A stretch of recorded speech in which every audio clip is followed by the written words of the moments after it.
South Korea, the U.S. and Japan held joint air drills over the weekend in a show of force after North Korea launched a new ICBM last week.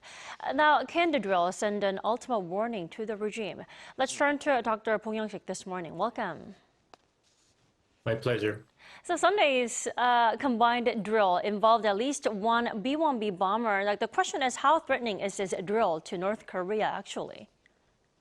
Well, from North Korean standpoint, it is very threatening because North Korea's air defense is so porous in response to any air drills by South Korea, Japan, and the United States. It is very revealing that when 3 times North drones, whose origin still unknown, have penetrated the air defense system of the capital city of Pyongyang, right above the office of Kim Jong-un.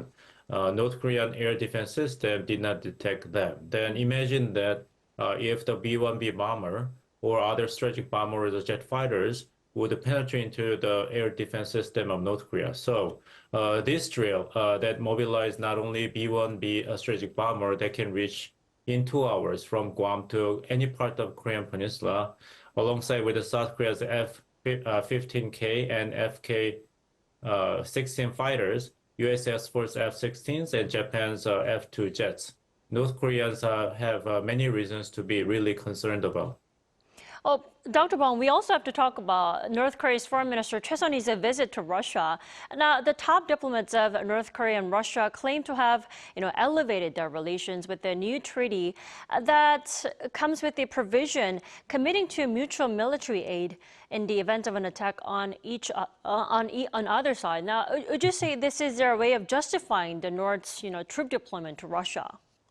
Definitely. Although neither side has admitted North Korea's deployment of its armed forces to Russia, right, to aid the war effort of Russia in the Ukraine war, they have been trying so hard to put the legal frame and legal justification on that. It is very interesting that Russian ambassador to South Korea, in his meeting with the South Korean governments, that there's nothing South Korea has to worry about because everything is made within the bounds of international law. Mm-hmm. And his opinion was seconded by, Foreign Minister of Russia, that whatever has been happening, that is not in violation of international law. The Russian government's reference to international law is directly linked to the Article 4 of the treaty that you mentioned, the Treaty of Strategic and Comprehensive Partnership signed between Vladimir Putin, Russian president, and Kim Jong-un, the supreme leader of North Korea, which stipulates that military assistance provided by one party of the treaty if the other party is under attack by one country or a coalition of countries, according to the Article 51 of the United Nations Charter that stipulates the right of self-defense. That explains why North Korean soldiers have been mobilized, not at other parts of the battlefield between Russia and Ukraine, but Kursk, because technically speaking, and if you buy into the Russian argument, Kursk is the Russian territory temporarily occupied by Ukraine troops. So deploying North Korean armed forces to other battlefields may be criticized as a violation of the international law.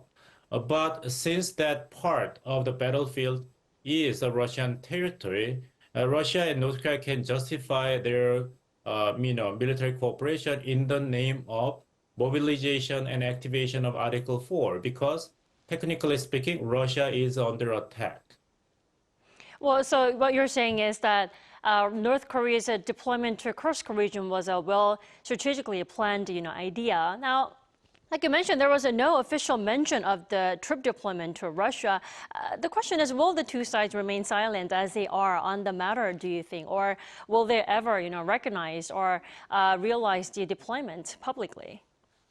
Well, eventually with time, there will be a de facto recognition of the military assistance provided by North Korea to Russia, but both sides are taking time. And North Korea, by sending Foreign Minister Choe to Moscow, is trying to get as much benefits and concession from Russia as possible, because utility of North Korea will evaporate once the war between Ukraine and Russia will be over. North Korea's importance to Putin's Russia is only as long as Russia is in this war. So there's a great deal of pressure on the part of Kim Jong-un government to get as much concession based upon the strategic and comprehensive partnership between the two countries as possible before the war ends.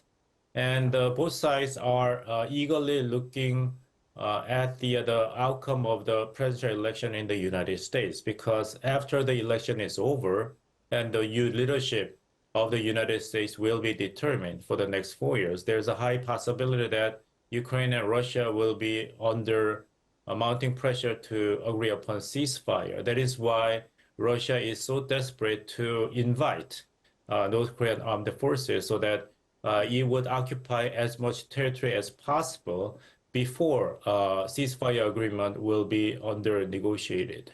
Well, Dr. Bong, speaking of the United States, according to Russia and North Korea, the U.S. and its allies are, the ultimate problem, calling them troublemakers that escalate tensions on the Korean Peninsula and beyond. What is this reasoning here? I mean, shouldn't Russia and North Korea be blamed for their actions? Well, the United States put blame on Russia and North Korea as a revisionist power for escalating tensions on the Korean Peninsula. Having said that, it is another matter for the United States to choose what it regards the most optimal response to the developing situations on the Korean Peninsula. So depending upon the outcome of the presidential election, the choice of U.S. strategy toward the Korean Peninsula will be quite different. If Kamala Harris wins the election, then it is more likely for the new U.S. government to inherit the same type of strategy since the Biden administration. But if Trump wins, then it will be opting for the direct, negotiations with the leaderships of Russia and North Korea. So we are in a very different, bifurcated situation. Definitely. Alrighty, Dr. Bong, thank you so much for sharing your insight with us this morning. You have a wonderful day. You too.